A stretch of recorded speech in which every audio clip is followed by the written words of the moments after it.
ورنہ وہ فرماتی آپ نہیں جانتے قیامت کے قریب ایک فرقہ اور فتنہ آئے گا، وہ تمام قبروں والوں کو غیب دان سمجھے گا۔ ان اللہ یرزق من یشاء بغیر حساب، بے شک اللہ روزی دیتا ہے جس کو چاہے بغیر حساب کتاب کے، ورنہ ہر دانے ہر نعمت کا سوال ہوگا۔ ہنالک دعا زکریا ربا، یہیں پر دعا مانگنے لگے زکریا علیہ السلام اپنے رب سے۔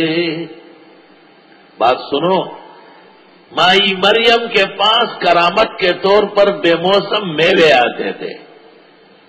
زکریا پیغمبر حیران رہ گئے، او ایسی پاک بیوی، ایسی نیک صالح، سبحان اللہ، لا الہ الا اللہ۔ خدا نے مجھے ایک ایسا شخص دکھایا ہے کہ ان کے پاس جانے سے پہلے میں ایک چیز طے کرتا تھا، بے موسم، سرحد میں آم وام نہیں ہوتا، میں کہہ رہے آج آم اور کیلے ان سے مانگیں گے، تو وہ چادر پڑی ہوتی تھی، چادر کے نیچے ہاتھ ڈال کے 2 آم نکالے، 2 کیلے نکالے۔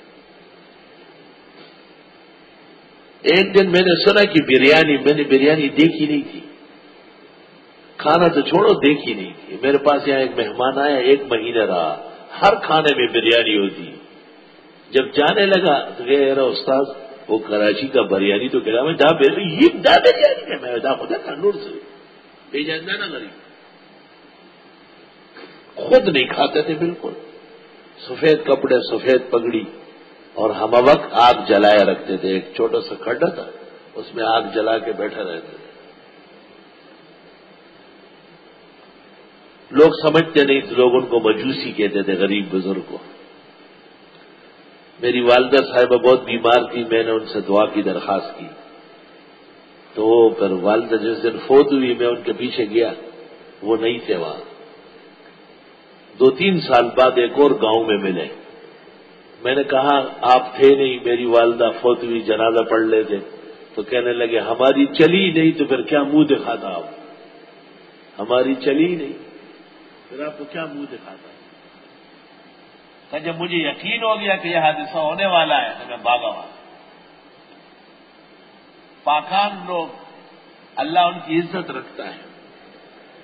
چھوٹی سی بیوی ہے، حضرت ہی کی نگرانی میں اور سرپرستی میں رہ رہی ہے، لیکن ان کے پاس بے موسم پھل آ رہے ہیں۔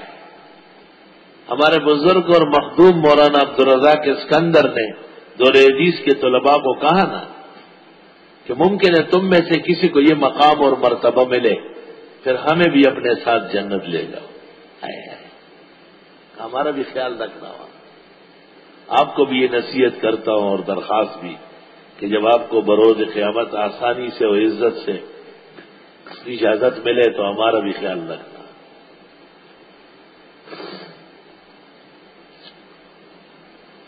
معلوم ہوا کہ بڑا جتنا بھی بڑا ہوگا چھوٹے میں بھی کمالات ہو سکتے ہیں۔ بھائی مریم مقام اور مرتبے میں زکریا علیہ السلام کی طرح نہیں ہے، لیکن کرامات والی ہے۔ علامہ آلوسی نے جو اعتراض کیا ہے کہ جی فلان ولی کے لیے ہاتھ باہر آیا یہ ہوا، یہ نبی کے لیے کیوں نہیں ہوا، یہ فضول بیہودہ اعتراض کیا ہے۔ موسیٰ علیہ السلام کی لاٹھی سے اژدہا بنتا تھا تو کیا ہمارے پیغمبر کی لاٹھی ابھی اژدہا بنی ہے؟ عیسیٰ علیہ السلام مادرزاد اندھے اور کوڑ کو ٹھیک کرتے تو ہمارے پیغمبر بھی مردے زندہ کرتے تھے۔ یہ کوئی دلیل انکار ہے جو وہ کرتے ہیں؟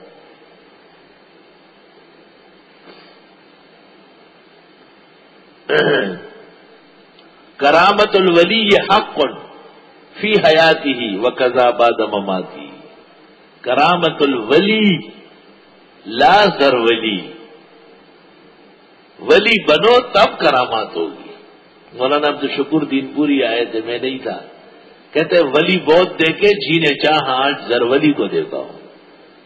مجھے پتہ چلا، میں حضرت کے گھر گیا انعام و اکرام لے کے، بڑے بزرگ تھے ہمارے۔ جب کرامات دیکھی جائے وہاں دعا قبول ہوتی ہے۔ شاید اس وجہ سے لوگ بزرگان دین کے مزارات پر دعائیں مانگتے ہیں، لیکن چونکہ یہ قطعی بات نہیں ہے اور اللہ سے مانگنا اور مسجدوں میں مانگنا یہ قطعی بات ہے، اس واسطے علماء نے احتیاطاً مزارات پر دعائیں مانگنے کو ناپسند کیا، الا ان يدعو لصاحب القبر، ہاں میت کے لیے بے شک آپ مانگ سکتے ہیں اور مانگنا چاہیے، بلکہ احتیاط یہ ہے کہ مزار پر دعا میں ہاتھ نہ اٹھائے، معمولی سا قبلہ رخ سا ہو جائے تاکہ شرک کی جڑیں کٹے۔ ہنالک دعا زکریا ربا، وہیں پر دعا مانگنے لگے زکریا علیہ السلام اپنے رب سے۔ ایک اور نقطہ، کرامت مریم کی ہے، لیکن حضرت نے یہ نہیں کہا کہ اے بی بی، اے کرامت والی بزرگ عورت، تو مجھے دعا دے، فرمایا رب حب لی من لدنک ذریۃ طیبہ، اے بے موسم پھل دینے والے، بے موسم بیٹا عنایت فرما، بیٹا ہو پاک صاف، بیٹا ہو نیک صالح، انک سمیع الدعاء، بے شک آپ سننے والے دعاؤں کے، غرر نقول قیمتی ملغلرہ۔ فنادته الملائکہ، آواز دی حضرت کو فرشتوں نے، وہو قائم یصلی فی المحراب، اور وہ کھڑے تھے پڑھ رہے تھے نماز محراب میں۔ ان اللہ یبشرک بیحییٰ، اللہ خوشخبری دیتا ہے تجھ کو بیٹے یحییٰ کی، مصدقا تصدیق کرے گا، بکلمۃ کلمے کی، من اللہ اللہ کی طرف سے، وسیدن سردار ہوگا، وحصورا عورتوں سے رکا ہوا ہوگا۔ حصور الذی لا یأتی النساء مع الصحۃ والشہوۃ، جو صحت اور شہوت کے باوجود عورتوں سے کنارہ کش ہو۔